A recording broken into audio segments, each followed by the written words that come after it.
Gun violence is at an all-time high. We see it in the news daily, and we hear stories about mass shootings in schools, in cities, and movie theaters. And it really hits home when we see it happen on our college campuses. Many people have proposed as a reaction to this that we should arm the college students. This isn't the answer, and there are very supportive reasons why we shouldn't arm college students. If we look at it, guns kill.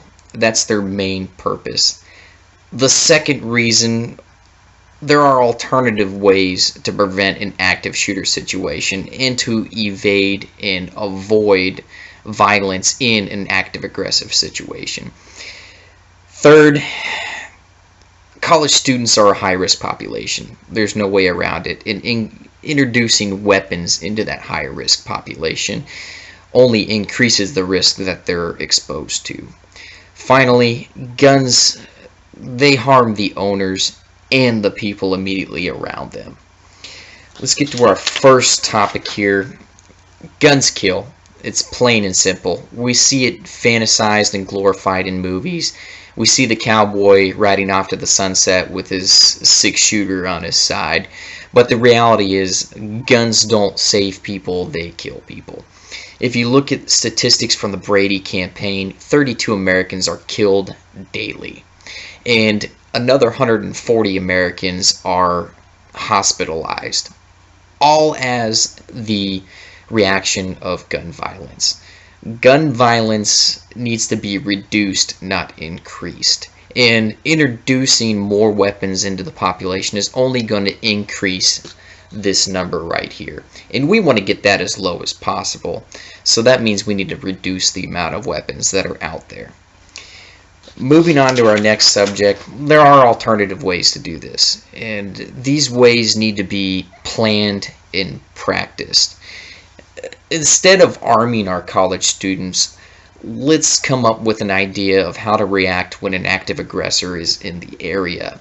We could use, for example, the Department of Homeland Security's way of going about it. If you think about it, the first idea to react to an aggressive situation is to arm yourself. But the Department of Homeland Security has gone about it another way. You should first evacuate the area and get to a safe place.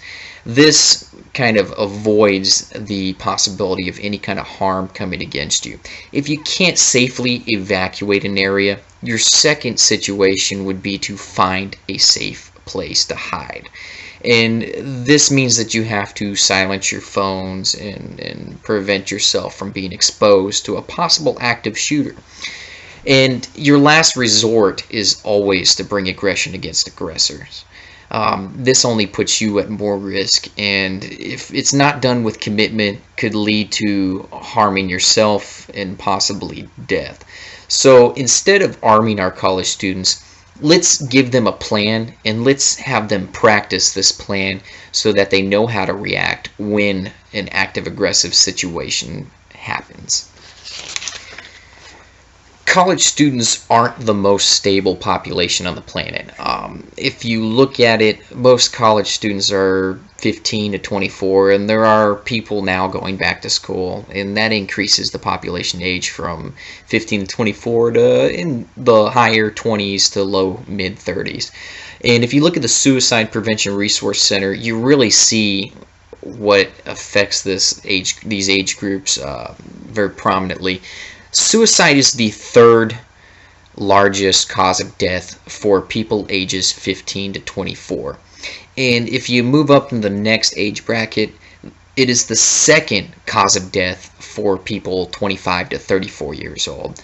So do we want to really increase the suicide risk for a population by increasing the amount of weapons that they have at their hands, ways that they can harm themselves? I don't think so. This isn't the answer. We should be using alternative ways. We've all seen news stories debating this argument, and for the longest time it goes back and forth. There's really not a clear and defined answer, but there is one story that kind of brought the view some very important points. It was an interview by David Frum with White House officials, kind of going over some of the statistics of gun ownership. And what it showed that was gun ownership increases the risk of accidental shootings to the owners. And it also increases the risk of suicide to the owners. Not only did it increase these risks for the owners, but the people immediately around them. So you take a high-risk population like college students, and you take the high-risk activity of owning a gun, and you combine them together, you're not going to get a safer and more stable college campus. You're going to get a college campus with a much higher level of risk and possibly a higher level of actual violence that takes place. Now, we've seen that guns kill. We know there are alternative ways to handling active, aggressive situations such as active shooters. We know that college students aren't exactly the most mentally stable, and they are a higher risk population. And we know now that owning a gun isn't exactly safe for the owner or the people around them. So, why should we arm college students? The answer is we shouldn't. And I hope if there's one thing you take from this is that you should think of alternative ways and think outside of the box in the way that you handle an aggressive situation. And next time you go to arm yourself, remember that weapon is designed to kill. And are you really ready to use that?